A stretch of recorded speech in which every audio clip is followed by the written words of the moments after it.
क्या वाकई ही बानो की पुरस्कार मौत के पीछे इसके अपने ही भाई शराब लाला का हाथ है? क्या शराब जो है सरदारी हासिल करने के लिए हर हद पार कर चुका है? और क्या मरते मरते बानो कातिल का नाम लेने की कोशिश करेगी? आखिर वो कौन सा राज है जो पूरी हवेली को हिलाकर रख देगा? अस्सलाम वालेकुम नाजरीन, आज हम इस वीडियो में इन तमाम सवालों के जवाब ढूंढने की कोशिश करेंगे। तो नाजरीन, जंजीरें ड्रामे की आने वाली किस्त काफी धमाका खेज और सस्पेंस से भरपूर और जज्बाती होने वाली है। आज की किस्त में कुछ ऐसे इशारे दिए गए हैं जिन्होंने तकरीबन सारे शख्स शराब लाला की तरफ मोड़ दिए हैं। खास तौर पर इसका रवैया, इसकी बेचैनी और हर बात पर नजर चलाना साफ जाहिर करता है कि वो कोई बड़ा राज छुपा रहा है। अब आपने गौर किया होगा कि शराब अपनी नई नवेली बीवी की तरफ ठीक से देखता तक नहीं, वो हर वक्त किसी न किसी सोच में डूबा रहता है। फिर अचानक एक फोन कॉल आती है और वो फौरन वहां से उठकर चला जाता है, जैसे कि किसी बहुत जरूरी काम के लिए पहले से तैयार बैठा हो। यही बात सबसे ज्यादा मशकूक लगती है। इसके अलावा जब इसने अपने बेटे को सरदार उम्र दराज कहकर पुकारा तो ऐसा महसूस होता है कि इसकी पूरी जिंदगी का मकसद सिर्फ सरदारी हासिल करना है। ऐसा लगता है कि वो इस मनसब के लिए किसी भी हद तक जा सकता है, चाहे इसके लिए अपने ही खानदान की कुर्बानी क्यों न देनी पड़े। दूसरी तरफ बानो अब हकीकत के बहुत करीब पहुंच चुकी है। इसे अंदाजा हो चुका है कि सरबलंद की परेशानी, इसका डिप्रेशन और मुसलसल दवाइयां खाने की वजह से सिर्फ और सिर्फ सरदारी का बोझ है। बानो सिर्फ अपने शोहर को समझाने की पूरी कोशिश करती है कि वो ये सब कुछ छोड़ दे, इस हवेली और इस सियासत से दूर शहर चलते हैं, नई जिंदगी शुरू करते हैं। वो कहती है कि सरदारी तुम्हारे लिए नहीं बनी, ये जिम्मेदारी सरदार लाला को संभालने देते हैं क्योंकि वो शुरू से वही संभालते आए हैं। लेकिन सरबलंद को इसकी एक बात नहीं सुनता। वो साफ कह देता है कि यहाँ से भागने वालों में से नहीं है। अपने भाई मुदस्सर के कातलों तक पहुँचता है और इस राज पर पर्दा उठाए बगैर वो इस हवेली को छोड़कर कभी भी नहीं जा सकता। बात बानो को मजीद परेशान कर देती है और गुस्से और नाराजगी में बानो कमरे से बाहर आ जाती है। रात का वक्त होता है और हवेली के पिछले हिस्से से एक बार फिर वही पुरस्कार आहटें सुनाई देती हैं जो पहले भी कई मर्तबा इसका पीछा करती रही हैं। लेकिन इस बार बानो फैसला करती है कि वो हर हाल में इस राज पर पर्दा उठाएगी। मेरा ख्याल है कि बानो एहतियात के तौर पे अपने साथ बंदूक भी ले लेती है ताकि अगर सामने कोई दुश्मन आ जाए तो खुद को बचा सके।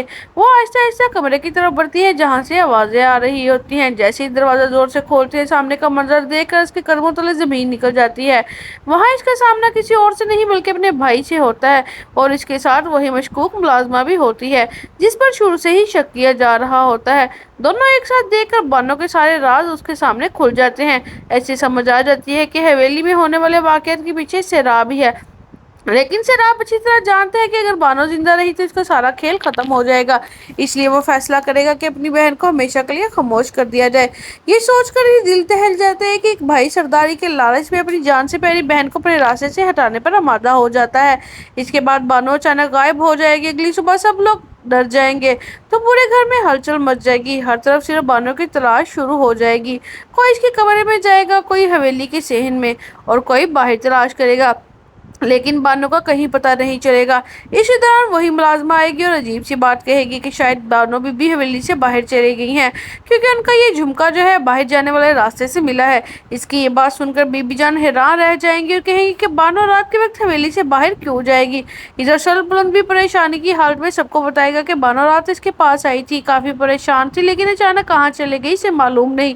यही से राब अपनी चाल चलता हुआ पूरी बात का इल्जाम रबिया पर डाल देता है। वो कहता है कि जब से ये नामहरम लड़की इस हवेली में आई है तब से एक के बाद एक मुसीबत नाज़िल हो रही है। इसके बाद सुनकर रबिया भी हैरान और दुखी हो जाती है क्योंकि बानो इसकी वहाँ सच्ची दोस्त थी। फिर बानो की भाभी भी रबिया पर बरस पड़ती है और इसे हर बात का जिम्मेदार ठहराती है। वो धमकी देती है कि अगर बानो को कुछ हो गया तो तुम्हें कभी माफ नहीं करूंगी। दूसरी तरफ से राब ऐसा ड्रामा रचता है कि इसे अपनी बहन का सबसे ज्यादा फिक्र हो। पूरे गांव को लोगों को जमा करता है और उसे ढूंढने के लिए तलाश करता है। इसके बाद वो बानो को ढूंढने का बहाना बनाकर हवेली से निकल जाता है, लेकिन तलाश करने के बजाय एक पहाड़ी की चोटी पर जाके खड़ा हो जाता है जहाँ एक आदमी कहता है कि आपको हुक्म दिया था वैसा हो चुका है। ये जुमले पूरे ड्रामे का रुख बदल सकते हैं। इसे महसूस होता है कि बानो को जो सिराब है उसने मारकर पहाड़ी से नीचे फेंक दिया है।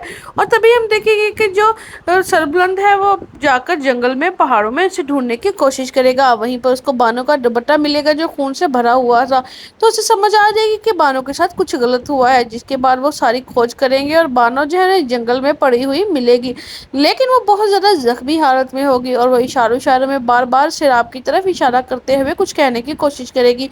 सिराब तो समझता है, लेकिन सरबलंद को लगेगा कि अपने भाई से पास बैठने की कह रही है। ये सब के बाद अब हम देखेंगे कि क्या नेक्स्ट एपिसोड में जो बाना है मरते मरते सिराब का सचिन के सामने ले आएगी, या फिर सिराब जो एक बार फिर बच